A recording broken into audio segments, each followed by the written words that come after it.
নারী বিষয়ক সংস্কার কমিশন তাদের প্রতিবেদনের মধ্য দিয়ে ইসলামের বিরুদ্ধে যুদ্ধ ঘোষণা করেছে। দ্রুততম সময়ের মধ্যে এই কমিশন বাতিলের দাবি জানিয়েছেন ইসলামী রাজনৈতিক দলের নেতারা। সকালে এক জাতীয় সেমিনারে এমন দাবি উঠে আসে। রাষ্ট্র সংস্কার প্রশ্নবিদ্ধ হয় এমন কোনো কাজ থেকে সরকারকে বিরত থাকার আহ্বান জানিয়েছেন আলেম সমাজের নেতারা। নিশ্চিন্তে খান স্বাস্থ্যকর অল টাইম পান, অল টাইম হেলদি লাইফ।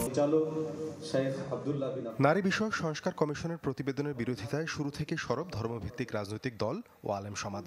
একই ইস্যুতে সকালে ডিপ্লোমা ইঞ্জিনিয়ার্স ইনস্টিটিউশনে এক জাতীয় সেমিনারের আয়োজন করে জাতীয় ওলামা মাশায়েখ আইম্মা পরিষদ, যেখানে ছিলেন বেশিরভাগ ইসলামী দলের শীর্ষ নেতারা।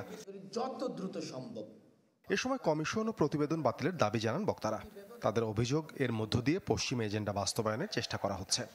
16 বছর লড়াইয়ের পরে যেই ফ্যাসিজম আমরা দূর করেছি, আজকে আবারও নারী সংস্কার কমিশনের নামে ভিন্ন রূপে আওয়ামী ফ্যাসিবাদের দোসররা আবারও সক্রিয় হওয়ার চেষ্টা করছে।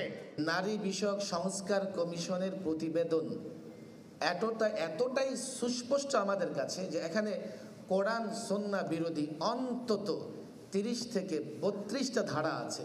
বর্তমান বাংলাদেশের 5ই আগস্টের বিপ্লবের রক্তের উপর বসে এই প্রস্তাবনার এক চুল পরিমাণ যদি বাস্তবায়ন করতে হয়, আমাদের লাশের উপর দিয়ে করতে হবে, আমাদের রক্তের উপর দিয়ে করতে হবে।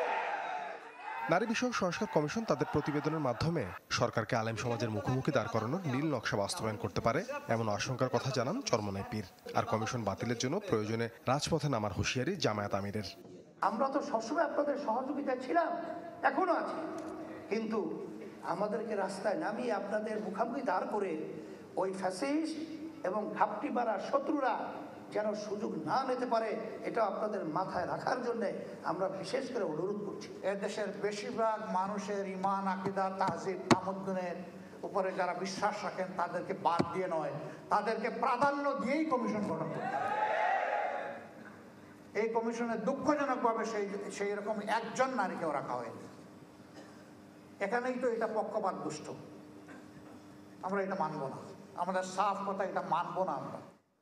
সংস্কারের নামে ইসলামের বিরুদ্ধে যুদ্ধ ঘোষণা করা হলে যে কোনো মূল্যে তা প্রতিহতের ঘোষণা দেন ধর্মীয় নেতারা। আমরা আন্দোলন। সাদ বিন শফিক, চ্যানেল 24, ঢাকা।